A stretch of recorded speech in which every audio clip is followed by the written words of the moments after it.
Welcome back to Freedom's Ministry, where the coffee's always hot around the clock and the word is warm.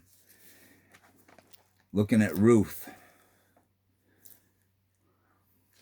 Introduction. Ruth, in the time of the judges, Naomi and her family moved to neighboring Moab to escape a severe famine in Israel. Naomi's husband died there, and her sons married Moabite women. In time, both of her sons also died, leaving Naomi destitute and alone, far from her relatives in Israel. One daughter-in-law, Orpah, returned to her own family. The other one, Ruth, stayed with Naomi to comfort her in her grief. Grief is hard work. It is painful. People who are grieving need others to grieve with them and comfort them. Ruth's faithfulness to her mother-in-law during this time is indeed striking. She gave up the security of her family in Moab to move and face a future of probable loneliness and poverty in a foreign land. But Ruth's faithfulness yielded the fruits of God's blessing, and Naomi experienced God's comfort and love through her. Together, Ruth and Naomi trusted God to help them, and God came through in his own time. The circumstances through which their desperate needs were met reveal God's unseen hand at work. God led Naomi and Ruth back to Israel, where Ruth met Boaz, her future husband. Not only did Ruth find security and love, but the sadness of Naomi's heart was replaced with joy. We have all experienced some kind of loss.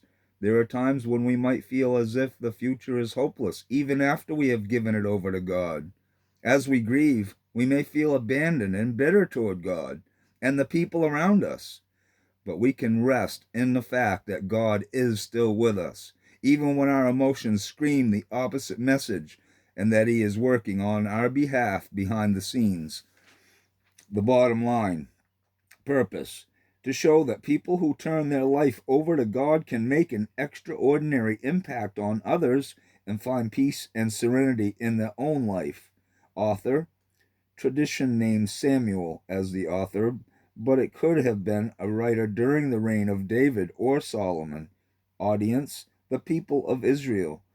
Date written sometime between 1920 and 1930 BC. Setting, during the period of the judges. Key verse, but Ruth replied, "Don't ask me to leave you and turn back. I will go wherever you go and live wherever you live. Your people will be my people, and your God will be my God." 1:16 in Ruth. Key places, Bethlehem, Moab. Key people and relationships, Naomi and Ruth, Ruth and Boaz, Naomi and Obed. Recovery themes, facing our losses. In the grief process, we face the agonizing reality of our losses. This takes time and a great deal of emotional energy. Because it is so hard, our tendency is to try to shut out the pain. We want to ignore what has happened, keep a stiff upper lip, and smile at all costs. Avoiding the difficult process of grief does not produce growth and healing. Naomi felt embittered and abandoned by God. She faced her loss honestly and allowed herself to grieve. This was an important step toward her healing. Comfort in grief. The bottom fell out of Ruth's and Naomi's life. The easy way out for Ruth would have been to leave Naomi in her poverty and go back to the security of her own family, but Ruth trusted the God of Israel and chose to stay with Naomi. Naomi and Ruth received great comfort from each other. Those who are grieving need people who will mourn with them and help them bear their grief. During painful times, God often uses other people to bring us comfort. God's plan. This story reveals an important link in God's plan for the redemption of our broken world. God used the faithfulness and integrity of Ruth, Naomi, and Boaz to first bring about their own healing and then to bring a child they named Obed into the world. This baby would become the grandfather of King David and the ancestor of Jesus, the Messiah. through whom we all can find forgiveness and healing from the destructive forces of sin. The faithfulness of these three individuals has made possible the spiritual healing of the human race. Difficult times. It is easy to think that if circumstances were just a little better, recovery would be easier. But the test of any recovery process is how well it works when times are bad. The book of Ruth tells us about a family that suffered extreme losses. First, Naomi's husband died, then both of her sons. One daughter-in-law returned home to her family, but the other one stayed in this seemingly hopeless situation. Ruth refused to let difficult times determine the outcome of her future. Ruth, Naomi, and Boaz. What could be more emotionally devastating than to experience widowhood, the death of two children, and poverty all at one time? Any one of these shocking losses would be enough to overwhelm most of us. Together, however, these losses would likely cause any of us to break beneath the mountain of grief. Naomi and her daughter-in-law Ruth dug out from under their mountain of despair hand in hand. Faced with a hopeless situation, Ruth chose to stay with Naomi, even though Naomi had little to offer her. She also committed herself to Naomi's God. God saw Ruth through that difficult period of uncertainty to the point of healing and readiness for marriage to Boaz. So that was her preparation to marry Boaz through God. That was God's plan. That's awesome.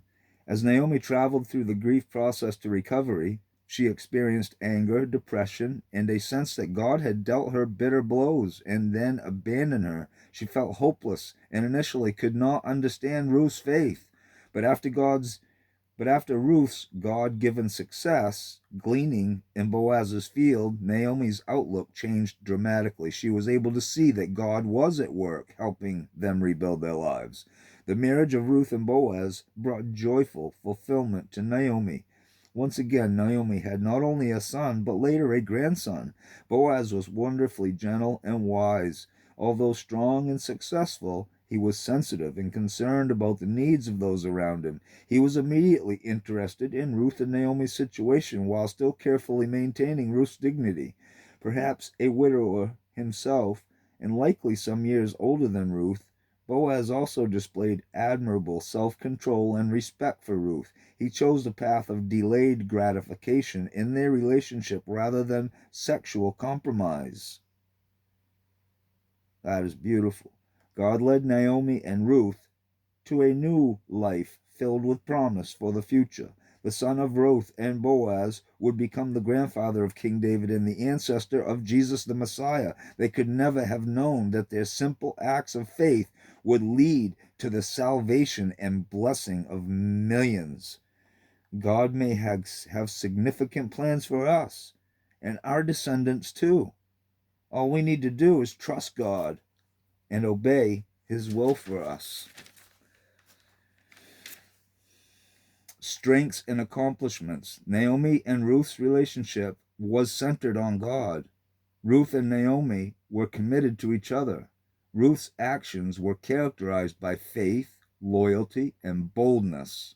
Boaz was sensitive, generous, and full of integrity. Lessons from their lives. Trust is the necessary foundation for a healthy relationship. Grieving is the process that helps us recover from losses. Those who are grieving need people to stand by them. God is intimately involved in our grief. Key verse, don't ask me to leave you and turn back. I will go wherever you go and live wherever you live. Your people will be my people and your God will be my God. Ruth 1:16. The story of Ruth, Naomi, and Boaz is told in the book of Ruth. Boaz and Ruth are mentioned in Matthew 1:5, and Boaz is referred to in 1 Chronicles 2:11 through 12, and Luke 3:23 to 38. Thank you all for listening. I hope you all have a wonderful, blessed day. Keep coming back. You can buy us a cup of coffee if you would like to for our work. We would surely appreciate it. Keep coming back either way. And the book of Ruth is next. King James Version coming right up. Have a great one.